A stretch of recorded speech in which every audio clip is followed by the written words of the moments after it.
नमस्कार। आज हम करेंगे सेकंड टेस्ट मॉक टेस्ट कक्षा 6 से 12th की बुक से। तो सभी लाइक शेयर ज़रूर करना और टेस्ट पेपर कैसा लगे वो भी ज़रूर बताना।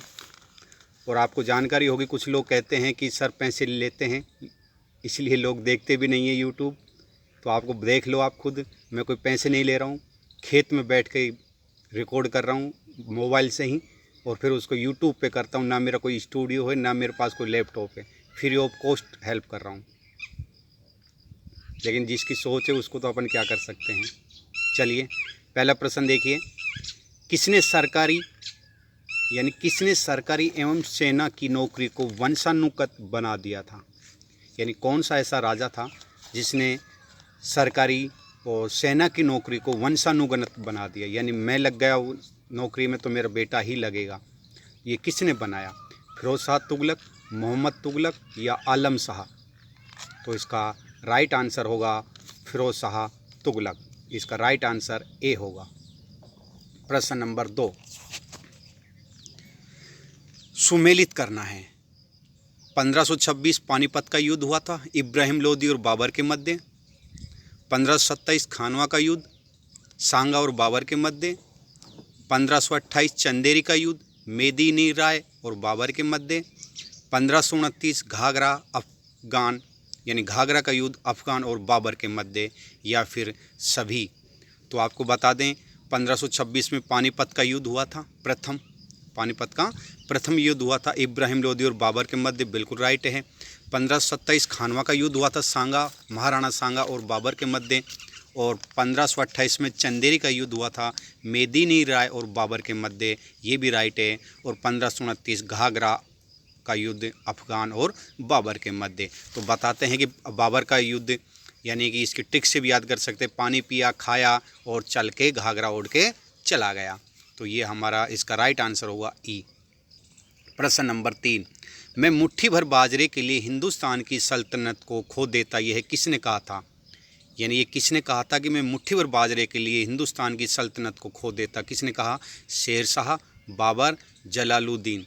तो आपको पता होगा जब शेर शाह और मालदेव का जब युद्ध हो रहा था तो उसमें बड़ी मुश्किल से वो जीता था और जीतने पर उसने अत्याचार किया था और वो अत्याचार करने पर उसको कुछ नहीं मिला था, कुछ भी नहीं मिला था, केवल एक बाजरे की मुट्ठी मिली थी। तब उसने ये शब्द बोला था कि मैं मुट्ठी भर बाजरे के लिए हिंदुस्तान की सल्तनत खो देता, क्योंकि बड़ी मुश्किल से जीता था। और वो युद्ध हुआ था मालदेव और शेर शाह के बीच, और उसमें मालदेव के वीर सेना नायक थे जेता और कूपा उसके वीर सेना नायक थे। तो इसका राइट आंसर आएगा ए। प्रश्न नंबर 4, चौसा का युद्ध कब व किसके मध्य हुआ? 1539 हुमायूं और शेर शाह, 1540 हुमायूं और बाबर, 1527 बाबर और शेर शाह। तो आपको बताना है चौसा का युद्ध कब हुआ। तो इसका राइट आंसर होगा ए, 1539 हुमायूं और शेर शाह के मध्य चौसा का युद्ध हुआ था। प्रश्न नंबर 5, 7 दिन में 7 कपड़े कौन से शासक पहनता था? यानी अकबर, शेर शाह या हुमायूं। तो आपको बता दें कि ऐसा एक शासक था जो हर दिन नए नए कपड़े पहनता था, और इसका पहनने का रीज़न था ज्योतिष, क्योंकि वो ज्योतिष को सबसे ज़्यादा मानता था। इसलिए वो सोमवार को अलग कपड़े, मंगलवार को अलग, बुधवार को अलग, बृहस्पतिवार को अलग, शुक्र को अलग, शनिवार को अलग और रविवार को अलग पहनता था। और वो आपको पता ही होगा कौन था? हुमायूं था। कौन था वो? हुमायूं। तो 5वें का राइट आंसर सी आएगा। प्रश्न नंबर 6, पानीपत का द्वितीय युद्ध हुआ 5 नवंबर 1556, 7 नवंबर 1527 और जून 1565। तो आपको पता है पानीपत का द्वितीय युद्ध 5 नवंबर 1556 को हुआ था। तो राइट आंसर ए आएगा। प्रश्न नंबर 7, अकबर की अंतिम विजय, यानी अकबर ने अंतिम विजय थी वो कौन सी थी? 1516 अहमदनगर की, 1570 मारवाड़ की, 1601 असीरगढ़ की। तो आपको बताना है 7वें का राइट आंसर। तो इसका राइट आंसर होगा 15 में, वो 7वें में सी, 1606 में असीरगढ़ में इसने अंतिम विजय प्राप्त की थी, अर्थात उसका अंतिम युद्ध था ये। अकबर का मकबरा कहाँ स्थित है? यानी अकबर का मकबरा कहाँ स्थित है? आगरा में, सिकंदरा में या बंगाल में? तो 8वें का राइट आंसर होगा सिकंदरा में उसका मकबरा स्थित है। प्रश्न नंबर 9, सिख गुरु अर्जुन देव को मृत्यु दंड किसने दिया था? यानी जो सिखों के गुरु थे अर्जुन देव, उसको मृत्यु दंड दिया था अर्थात उसे मौत के घाट उतार दिया था। कौन था वो शासक? औरंगजेब, शाहजहां या जहांगीर? तो आपको पता है औरंगजेब तो होगा ही नहीं, क्योंकि औरंगजेब तो अंतिम था, अत्याचारी था, उसने तेग बहादुर को मौत के घाट उतारा था, तो ये तो होगा ही नहीं। तो 9 का राइट आंसर होगा जहांगीर। कौन था? जहांगीर था जिसने अर्जुन को मृत्यु दंड दिया था।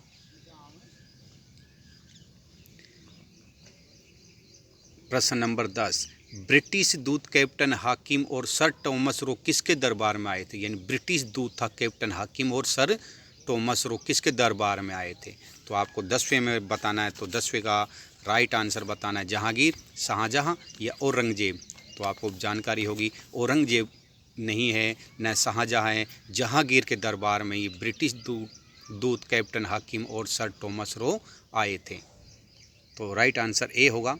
प्रश्न नंबर 11, पुरंदर की संधि कब व किसके मध्य हुई? जून 1565 शिवाजी जयसिंह, 1556 शिवाजी औरंगजेब, 1660 शिवाजी और जयसिंह के मध्य। तो आपको जानकारी होगी पुरंदर की संधि जून 1565 शिवाजी और जयसिंह के मध्य हुई थी, और फिर इसको धोखे से बंदी बना लिया जाता है। तो राइट आंसर इसका ए था। प्रश्न नंबर 12, औरंगजेब ने सिखों के किस गुरु को मार दिया था? अर्जुन देव को, तेग बहादुर को या नानक को? तो अभी आपने देखा ही था अर्जुन देव को तो जहांगीर ने मौत के घाट उतारा था, तो इसका राइट आंसर होगा तेग बहादुर को। किसको? तेग बहादुर को। तो ये याद रख लेना, जहांगीर अर्जुन देव और तेग बहादुर औरंगजेब। प्रश्न नंबर 13, मुगल काल में प्रांत सूबों में विभक्त था, सबसे ज़्यादा सूबे किस शासक के समय थे?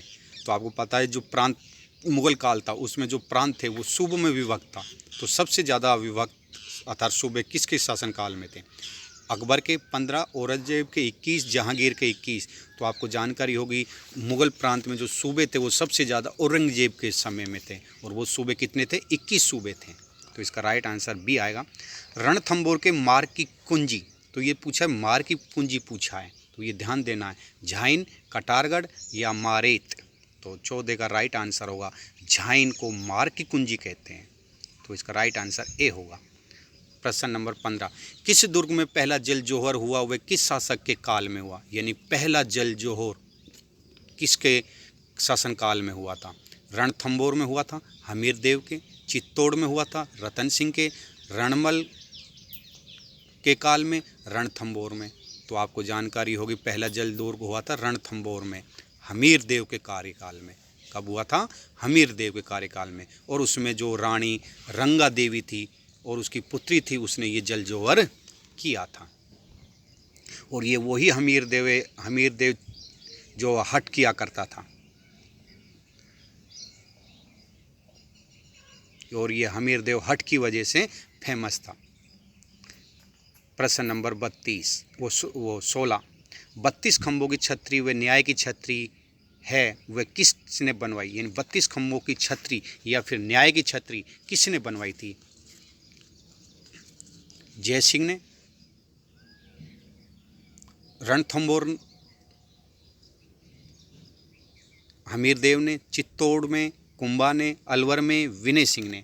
तो आपको पता है 32 खंभों की छतरी अलवर में भी है, लेकिन इसमें न्याय की छतरी दे रखा है, तो न्याय की छतरी हमीर देव ने बनवाई थी रणथंभौर में। जो उसका पिता था जय सिंह, उसने 32 वर्ष तक शासन किया था, और उसी 32 वर्ष की याद में उसने 32 खंभों की छतरी बनाई थी। तो इसका राइट आंसर होगा ए। और उसका रणथंभौर में जो छतरी बनाई थी किसने? हमीर देव ने। क्यों बनाई थी? क्योंकि उसका जो पिता था जय सिंह, उसने 32 वर्ष तक शासन किया था, उसी की याद में बनवाई थी। प्रश्न नंबर 17, प्रताप का जन्म कब व कहाँ हुआ था? 1556 बादल महल में, 1540 कटारगढ़ में, 1597 में कुंभलगढ़ में? तो आपको 17वें का राइट आंसर बताना है। तो आपको जानकारी होगी 1540 कटारगढ़ में हुआ था, और कटारगढ़ में कहाँ है? कटारगढ़ कुंभलगढ़, और कुंभलगढ़ में जो भी महल था वो महल का नाम था बादल महल। बादल महल में उसका जन्म हुआ था प्रताप का। प्रश्न नंबर 18, नागौर दरबार लगा। ये नागौर दरबार कब लगा था? 1573, 1557, 1570। तो आपको पता ही होगा नागौर दरबार 1570 में लगा था। प्रश्न नंबर 19, अकबर ने प्रताप को अधीनता स्वीकार कराने के लिए यानी कि दूत भेजे थे, उस दूत का क्रम बताना है। टोडरमल, भगवंत दास, राम मान सिंह, जलाल खां। जलाल खां, मान सिंह, टोडरमल, वो भगवंत दास और टोडरमल। मान सिंह, टोडरमल, जमाल खां या भगवंत दास। तो आपको देखो ध्यान रखना है, लास्ट में टी तो आएगी और शुरू में जे आएगा। तो वैसे हम जमा भट्टो भी इसकी ट्रिक्स है, ऐसे भी याद कर सकते हैं जमा भट्टो। तो जलाल खां, मान सिंह, भगवंत दास और टोडरमल, इसका राइट आंसर बी आएगा। प्रश्न नंबर 20, हल्दी घाटी के युद्ध में किसने अफवाह फैलाई कि अकबर शाही सेना लेकर आ रहे हैं? यानी जो हल्दी घाटी का युद्ध हुआ था उसमें जो मुग़ल की सेना थी वो हार रही थी, तो उनका मनोबल टूट रहा था। तो उसमें एक सेना नायक था, उसने अफवाह फैला दी कि अकबर खुद सेना लेकर आ रहे हैं, तो उनके अंदर जोश आ जाता है और जो भाग रहे थे सैनिक वो वापस डट जाते हैं। ये किसने कहा था? इन बदायूं ने, मान सिंह ने और मिहित्तर खां ने। तो आपको पता है बदायूं तो था ही नहीं, मान सिंह उसमें सेना नायक मुख्य था। तो ये किसने फैलाई थी? मिहित्तर खां ने फैलाई थी।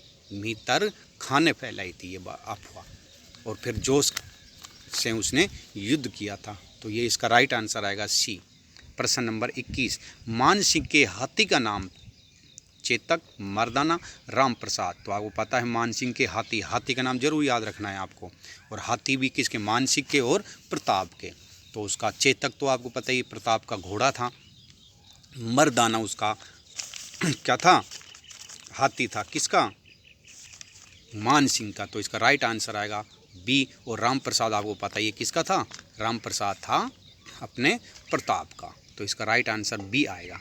प्रश्न नंबर 22, प्रताप का हाथी का नाम क्या था? प्रताप को पूछ लिया, तो अभी आपको बताइए। प्रताप के हाथी का नाम था राम प्रसाद, और उसी राम प्रसाद को अकबर की सेना ने उसको पकड़ लिया था, क्योंकि उसका जो महावत था वो मर जाता है, और मर जाने की वजह से उसको अधीन कर लेते हैं मुग़ल, और उसका नाम फिर अकबर रख देता है वीर प्रसाद। उसका नाम क्या रख देता है? पीर प्रसाद। किसका? राम प्रसाद का नाम बदलकर पीर प्रसाद कर देते हैं। प्रश्न नंबर 23, प्रताप का राज चिन्ह किसने धारण किया? अज्जा ने, बीकानेरी ने या झाला मन्ना ने?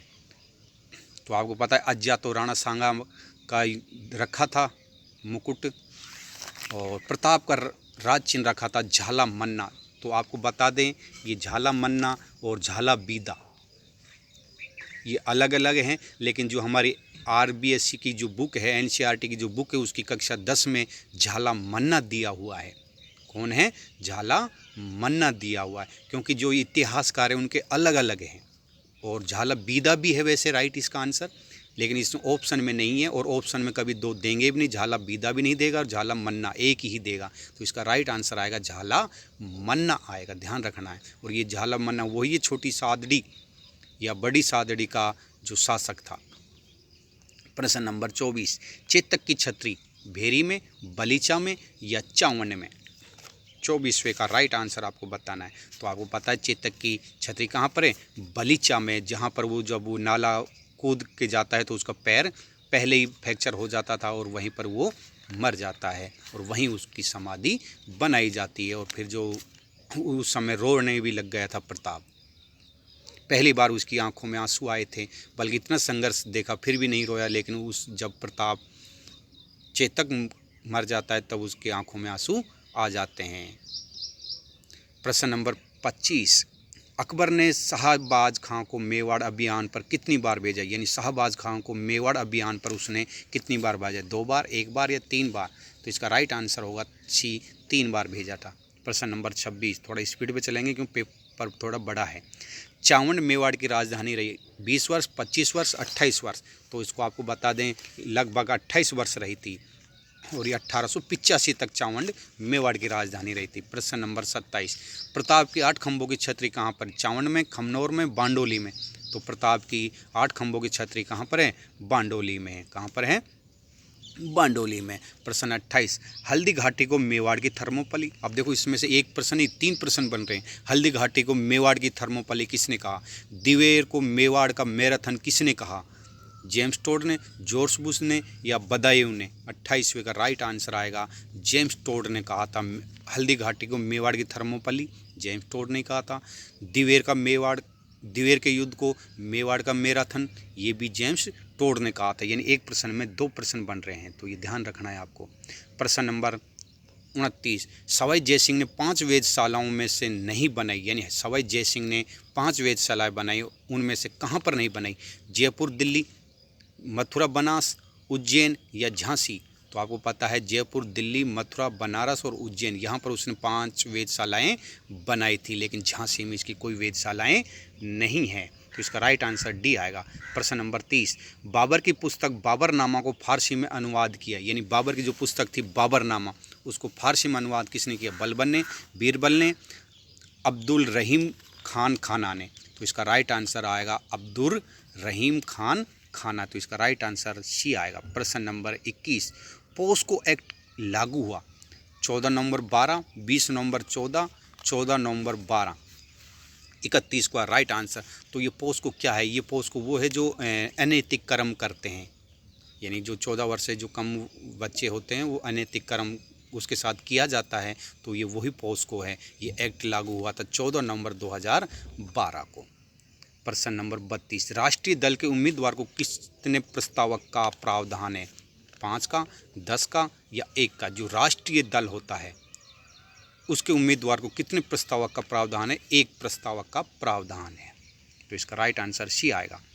प्रश्न नंबर 33, राजस्व मंडल राजस्थान द्वारा प्रकाशित पत्रिका है? संजीवनी, आर्थिक समीक्षा या रावीरा? तो इसका राइट आंसर आएगा रावीरा है, ये सी राइट आंसर है। प्रश्न 34, भारतीय संस्कृति का स्वर्ण युग कौन सा काल कहलाए? यानी भारतीय संस्कृति का स्वर्ण युग काल कहलाया था? मौर्य काल, गुप्त काल या राजपूत काल? तो आपको पता ही होगा गुप्त काल। कौन सा? गुप्त काल आएगा, जो भारतीय संस्कृति का स्वर्ण युग काल कहलाता है। प्रश्न नंबर 35, गुप्त शासक में कौन सा व्यक्ति था जो एक महान खगोल वैज्ञानिक और गणितज्ञ था? यानी गुप्त काल का वह कौन सा व्यक्ति था जो महान खगोल वैज्ञानिक भी था और गणितज्ञ भी था? बाणभट्ट, कौटिल्य या आर्यभट्ट? तो आपको पता ही है आर्यभट्ट वो महान व्यक्ति था, सी राइट आंसर है। प्रश्न नंबर 36, हूणों को भारत में आक्रमण करने से कौन रोका? यानी कि भारत में आक्रमण कर रहे थे हूणों को, तो उनको वापस खदेड़ कर भगा दिया, तो वो कौन था? समुद्रगुप्त, स्कंदगुप्त या चंद्रगुप्त? तो 36वें का राइट आंसर आएगा स्कंदगुप्त था, जिसने हूणों को आगे आने नहीं दिया, वापस भगा दिया। प्रश्न नंबर 37, सोने के सिक्के सर्वाधिक किसके काल में जारी किए? यानी सोने के सर्वाधिक सिक्के किस में जारी हुए? मौर्य काल, गुप्त काल और कुषाण काल? तो आपको पता ही है किसके काल में हुए थे? गुप्त काल में हुए थे। सती प्रथा का पहला उल्लेख मिलता है भीतरी स्तंभ में, एरन अभिलेख में, इलाहाबाद अभिलेख में? तो ये बहुत महत्वपूर्ण प्रश्न है, आप इनको लिख लेना अपनी नोटबुक में भी। सती प्रथा का पहला उल्लेख मिलता है एरन अभिलेख में मिलता है। प्रश्न नंबर 40, गुप्तकालीन सिक्कों का सबसे बड़ा ढेर कहाँ से प्राप्त हुआ था? जो सिक्के चलाए थे उनके जो ढेर हुए थे कहाँ से? देवगढ़ से, भूमरा से या बयाना से? तो गुप्तकालीन सिक्कों का सबसे बड़ा ढेर हुआ था बयाना, भरतपुर से, सी राइट आंसर है। प्रश्न 41, गुप्त स्थापत्य कलाकार सर्वोत्कृष्ट मंदिर में से कौन सा है? यानी गुप्त स्थापत्य कला का जो सर्वोत्कृष्ट मंदिर है वो कौन सा है?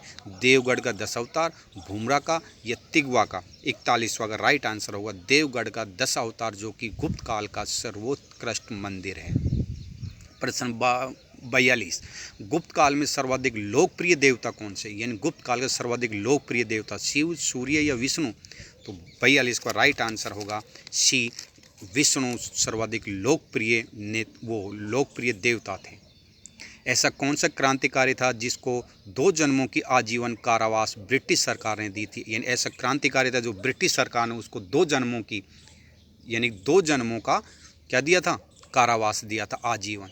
तो विनायक सावरकर, श्यामजी कृष्ण तिलक? तो वो था वीर विनायक दामोदर सावरकर। वीर विनायक दामोदर सावरकर को डबल यानी 2 जन्मों का आजीवन कारावास दिया था, और उसने अभिनव भारत की स्थापना की थी 1906 में भी, ये भी आप याद रख लेना। जलियांवाला बाग हत्याकांड हुआ 11 अप्रैल 1919, 13 अप्रैल 1819, 13 अप्रैल 1919। तो ये तो आप सभी को पता ही है, 13 अप्रैल 1919 को जलियांवाला बाग हत्याकांड हुआ था। गांधी जी ने केसरे हिंद की उपाधि कब लौटा दी, यानी गांधी को जो केसरे हिंद की उपाधि दी गई थी उसने वो वापस लौटा दी कब, असहयोग आंदोलन में, खिलाफत आंदोलन में या भारत छोड़ो आंदोलन में। तो आपको बता दें असहयोग आंदोलन और खिलाफत आंदोलन ये दोनों एक ही हैं, एक ही समय हुए थे और 1919 में वही खलीफा का जो पद समाप्त कर दिया था उसके विरोध में, और उसी समय असहयोग आंदोलन भी शुरू हुआ था। ये 1919 में शुरू हुआ था और उसी समय इसने उस आंदोलन के दौरान ही अपनी उपाधि वापस दे दी थी। तो इसका राइट आंसर होगा बी और ए, अर्थात डी ऑप्शन राइट है।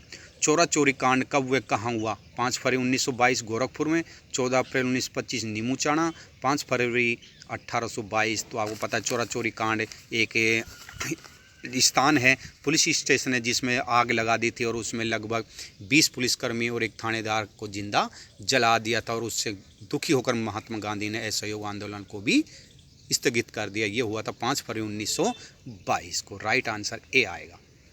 प्रश्न नंबर 47, साइमन कमीशन गठित हुआ 1927, 1928, 1919। तो आपको पता है साइमन कमीशन गठित हुआ था, जो कि ये आपने क्या हुआ था, जलियांवाला बाग हत्याकांड हुआ था उसकी जानकारी के लिए। तो साइमन कमीशन गठित हुआ था 1927 में, लेकिन ये पहुंचा था 1928 में, और उसी समय जब उसका विरोध किया गया तो लाला लाजपत राय की मृत्यु हो गई थी और तब उसने एक बात कही थी, यानी मेरे ऊपर जो एक चाबुक पड़ा है उसकी एक एक कील आपके जरूर लगेगी। तो ये था हमारा साइमन कमीशन गठित हुआ 27 में और आया 28 में। प्रश्न नंबर 48, सविनय अवज्ञा आंदोलन शुरू हुआ, यानी सविनय अवज्ञा आंदोलन कब शुरू हुआ, 5 मार्च 1931, 6 अप्रैल 1930, 14 जुलाई 1942। सविनय अवज्ञा आंदोलन कब शुरू हुआ आपको ये बताना है। तो ये हुआ था सविनय अवज्ञा आंदोलन 6 अप्रैल 1930 में, 6 अप्रैल 1930 में सविनय अवज्ञा आंदोलन। सविनय अवज्ञा का अर्थ होता है यानी नम्रतापूर्वक किसी कार्य को मना कर देना, और ये वही आंदोलन था जिसमें लोगों ने होली जला दी थी, सरकारी कर्मचारियों ने कार्य करना बंद कर दिया था, अध्यापकों ने पढ़ाना बंद कर दिया था। ये वही सविनय अवज्ञा आंदोलन है। प्रश्न नंबर 49, इरविन गांधी समझौता कब हुआ, 5 मार्च 1931, 6 अप्रैल 1930, 5 जुलाई 1930 को। तो 49वें का राइट आंसर होगा हमारा 5 मार्च 1931। गांधी और इरविन के बीच समझौता हुआ था और उसी समझौते के तहत महात्मा गांधी, आपको पता ही है, जो एक गोलमेज सम्मेलन हुआ था उस गोलमेज सम्मेलन में ये भाग लिया था, और वो गोलमेज सम्मेलन कौन सा था, द्वितीय गोलमेज सम्मेलन था, दूसरा था, और उस दूसरे में ये महात्मा गांधी ने पहली बार कांग्रेस की तरफ से भाग लिया था। और गोलमेज सम्मेलन 3 हुए थे, कितने हुए थे, 3, और उन तीनों में जाने वाला व्यक्ति था भीमराव अम्बेडकर। तो ये ध्यान रखना कौन सा व्यक्ति था जो 3 गोलमेज सम्मेलन में भाग लिया था, भीमराव अम्बेडकर। और कांग्रेस की तरफ से कौन से सम्मेलन में भाग लिया था, द्वितीय में, और वो था महात्मा गांधी। तो 5 मार्च 1931 को उन दोनों के मध्य समझौता हुआ था, और जो महात्मा गांधी की मुख्य बातें थी वो भी मान ली गई थी, और विशेषकर आपको पता ही कौन सा, नमक वाली बातें महत्वपूर्ण थी। वैसे इसकी फिर बाद में आलोचना भी हुई थी कि महात्मा गांधी उसी में इस जो समझौता हुआ उस समझौते में भगत सिंह की बात भी रख सकता था, लेकिन नहीं रखी थी। संत सभा के संस्थापक मोतीलाल तेजावत, गोविंद गुरु, नैनाराम। तो आपको पता है संत सभा का संस्थापक था वो गोविंद गुरु। कौन था, गोविंद गुरु था, जिसने मानगढ़, आपको पता है पहाड़ी जो डूंगरपुर में 1913 में वहाँ पर उसने भी लोगों को इकट्ठा किया था, और बाद में फिर उसको पकड़ लिया जाता है, और बहुत ज़्यादा वहाँ पर लगभग बताते हैं 1000-1500 व्यक्ति मारे गए थे। तो इसका राइट आंसर होगा बी। प्रश्न 51, एक ही आंदोलन शुरू किया था गोविंद गुरु ने, मोतीलाल तेजावत ने या नेहरू ने। तो 51 का राइट आंसर होगा मोतीलाल तेजावत, जो कि एक ही आंदोलन के सूत्रधार थे। प्रश्न नंबर 52, चौरी कर कव्य किसने लगाया, 1903 राव कृष्ण सिंह ने, 1906 विशन सिंह ने, 1906 पृथ्वी सिंह ने। और ये चौरी कर वो कर होता है जो लड़की के विवाह पर कर दिया जाता है, और वो कर थे 5 रुपये, यानी लड़की के विवाह पर जो कर दिया जाता है वो चौरी कर कहलाता था, और वो उसकी जो कितने रुपए हुआ करते थे, 5 रुपये होते थे। और लोगों ने फिर वहाँ पर विशेषकर ये बिजोलिया की बातें और लगभग 2 साल तक लड़कियों की शादी भी बंद कर दी थी। ये बिजोलिया आंदोलन अर्थात बिजोलिया की बातें हैं ये। प्रश्न नंबर 53, बिजोलिया किसान आंदोलन को राष्ट्रीय पहचान किस समाचार पत्र ने दिलाई थी? और वह आपको पता है सबसे लंबा संगठित और शांतिपूर्ण आंदोलन चलने वाला बिजोलिया ही आंदोलन थे और इसके सूत्रधार बताते हैं विजय सिंह पथिक को ही माना जाता है। तो राजस्थान पत्रिका, ज्योति या प्रताप समाचार, तो यही वही है जो राष्ट्रीय पहचान दिलाई थी, वो था प्रताप समाचार। तो इसका राइट आंसर होगा सी। प्रश्न नंबर 54, ऊपर माल पंच बोर्ड संगठन कब व किसने किया? पंचमाल, यानी ऊपर पंचमाल बोर्ड का गठन किया था 1917 विजय सिंह ने, 1919 में गोविंद सिंह ने, 1917 में साधु सीताराम ने। तो आपको पता है ऊपर माल पंच बोर्ड की स्थापना किसने की थी? हमारे वही जो इसके महत्वपूर्ण भूमिका निभाने वाले थे विजय सिंह पथिक, और इसकी स्थापना की हुई थी 1917 में। राजस्थान जाट क्षेत्रीय सभा की स्थापना कब? 1925, 1938, 1931। तो आपको पता है 1931 में राजस्थान जाट क्षेत्रीय सभा की स्थापना की गई थी और ये वही है जिसमें विशेषकर शेखावाटी में जो आंदोलन हुआ था जाटों का, उसी में ये हुई थी स्थापना उसी समय। रूपाजी कृपाजी किस आंदोलन में शहीद हुए थे? बर्ड बूंदी के युद्ध में, बेंगू चित्तौड़ में, नीमू चाणा अलवर में। यानी जो रूपाजी और कृपाजी आंदोलन में शहीद हो गए वो कौन सा आंदोलन था? ये बेंगू किसान आंदोलन था, जो कि बेंगू कहाँ पर है? चित्तौड़ में है। अब आपको देखो, शहर बीकानेर में जेस्मी काकी ने भोड़ू भाबू को ने मारा। ये प्रजामंडल की ट्रिक्स है, अगर आप चाहें तो इनको याद भी कर सकते हैं। शहर का अर्थ होगा शाहपुरा, रे का होगा रमेशन। बीकानेर में मेघाराम, जेस्मी और जैसलमेर मीठालाल, काकी किशनगढ़ कांतिलाल, भोड़ू डूंगरपुर भोंगीलाल। इस तरीके से आप ये याद कर सकते हो। कोटा नैनूराम, ये हमारे प्रजामंडल और उसके संस्थापक हैं, तो ये ट्रिक्स भी आप याद कर सकते हैं। प्रश्न नंबर 57, संसद का गठन होता है राष्ट्रपति, लोकसभा, राज्यसभा, प्रधानमंत्री, राष्ट्रपति और राज्यपाल, राष्ट्रपति, मुख्यमंत्री और लोकसभा। ये थोड़ा सा लोकसभा है, लोकसभा लिखा हुआ है, तो ये लोकसभा है। तो संसद का गठन होता है और संसद है 79 अनुच्छेद में, 79 अनुच्छेद में, और यह होता है राष्ट्रपति, लोकसभा और राज्यसभा से मिलकर संसद का गठन होता है। ये महत्वपूर्ण प्रश्न है, ध्यान रखना है। तो एक आप अपनी ट्रिक्स भी याद रख सकते हैं। कोई भी व्यक्ति था वो पारा बेच रहा था। क्या बेच रहा था? पारा। तो वो आवाज़ दे रहा था पारा लो पारा लो पारा लो, ऐसा आवाज़ दे रहा था। फिर किसी ने पूछा भाई क्या भाव है? उसने बोला भाई 79 रुपये, 80 रुपये और 81 रुपये किलो है। तो पारा लो, तो पा का अर्थ होगा पार्लियामेंट 79। फिर बोला रा मान होता है राज्यसभा जो कि 80, फिर लो माने होता है लोकसभा जो कि 81। तो पारा लो 79, 80 और 81। तो इस तरीके से ट्रिक्स भी याद कर सकते हैं अनुच्छेद की ये ट्रिक्स होगी। पारा लो 80, 79, 80 और 81। तो इसका राइट आंसर ए होगा। मूल संविधान में लोकसभा की संख्या थी, यानी जो मूल संविधान था उसमें लोकसभा की संख्या कितनी थी? 552, 545 या 500। तो वर्तमान में आपको बता दें लोकसभा की सीटें 545। कितनी हैं? 545, लेकिन मूल संविधान में 500 ही थी। तो इसका राइट आंसर सी आएगा। प्रश्न नंबर 59, लोकसभा की 2 बैठकों में कितने माह का अंतर नहीं होना चाहिए? तो 3 माह का, 6 माह का, 2 माह का। तो 6 माह से ज़्यादा कोई अंतर नहीं होना चाहिए। तो इसका राइट आंसर होगा बी। कोई विधेयक धन विधेयक है या नहीं, कौन निर्णय करता है? राष्ट्रपति, लोकसभा अध्यक्ष या राज्यपाल? यानी कोई धन विधेयक है या नहीं है, ये निर्णय करता है लोकसभा अध्यक्ष करता है कि धन विधेयक है या नहीं है। तो इसका राइट आंसर बी होगा। प्रश्न नंबर 61, राज्यसभा का पदेन सभापति होता है राज्यपाल, मुख्यमंत्री या उपराष्ट्रपति? तो राज्यसभा का पदेन सभापति होता है उपराष्ट्रपति। उसका सदस्य न होते हुए भी वह उसकी अध्यक्षता करता है, ये ध्यान रखना है हमें।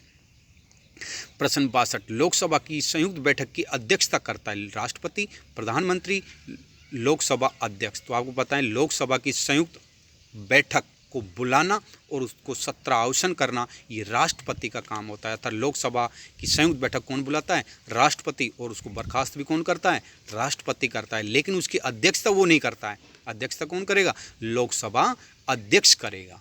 लेकिन बोल तो सकता है, उसमें संयुक्त अधिवेशन बैठक जो होती है उसमें बोलने की अनुमति है, लेकिन अध्यक्षता वो नहीं करेगा। अध्यक्षता कौन करेगा? लोकसभा अध्यक्ष करेगा। प्रश्न नंबर 63, धन विधेयक प्रस्तावित किया जाता है लोकसभा में, राज्यसभा में या दोनों?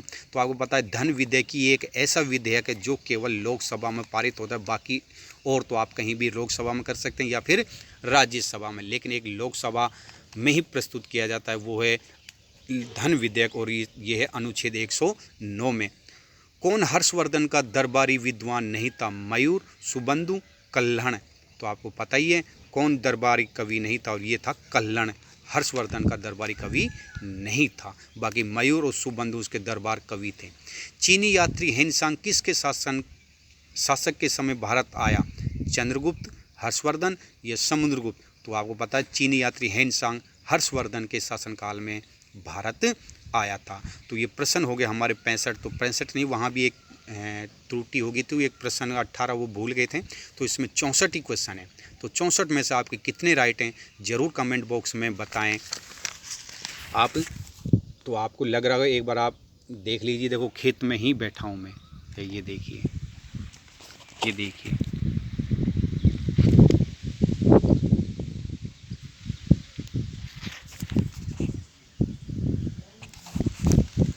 ये उनको दिखाया है जो लोग ये कहते हैं कि सर यूट्यूब बनाते हैं पैसे कमाने के लिए बना रहे हैं। तो मैं कोई पैसे नहीं कमा रहा हूँ, फ्री ऑफ कॉस्ट है, और जो टेस्ट भी ले रहा हूँ वो भी फ्री है, टॉपिक टू टॉपिक टेस्ट ले रहा हूँ वो भी फ्री है, कोई चार्ज नहीं है। फिर भी लोगों की सोच होती है, तो उसमें भाई मैं भी किसी की सोच नहीं बदल सकता, जिसकी सोच है वो तो वैसी ही रहेगी। इसीलिए कई लोग होते हैं जो यूट्यूब देखते भी नहीं हैं, क्योंकि अगर देखेंगे तो सर को पैसे मिल जाएंगे, लाइक करेंगे तो सर को पैसे मिल जाएंगे, अगर शेयर करेंगे तो सर को पैसे मिलेंगे। मुझे कुछ नहीं मिलने वाला, मैं तो फ्री ऑफ कॉस्ट कर रहा हूँ। अगर पैसे ही कमाना होता मुझे, तो मैं आपको जो ये टेस्ट टॉपिक टू टॉपिक बना रहा हूँ इतने दिनों से, लगभग 2 या 3 बार सिलेबस भी हो चुका है, तो मैं हर टेस्ट का पैसे भी ले सकता था, लेकिन मैं कोई पैसे नहीं लिया, फ्री ऑफ कॉस्ट है। तो आप जितनी हो सके उतनी कीजिए, लाइक कीजिए और शेयर भी कीजिए। सभी को धन्यवाद। और पेपर कैसा लगा ये भी आप ज़रूर कमेंट बॉक्स में ज़रूर बताएं, ताकि मुझे उत्साह मिले और मैं अगला जो टॉपिक हमारा है वो ज़रूर शुरुआत करूँगा। और हमारा ये अब जो कल टेस्ट होगा वो होगा शिक्षण विधियों का। किसका होगा? संस्कृत की शिक्षण विधि का टेस्ट होगा और इंग्लिश की शिक्षण विधि का टेस्ट होगा। तो आप ज़रूर देखना। कल नहीं, परसों होगा भाई, परसों होगा, कल नहीं होगा, क्योंकि कल तो हमारा हुआ ही था, परसों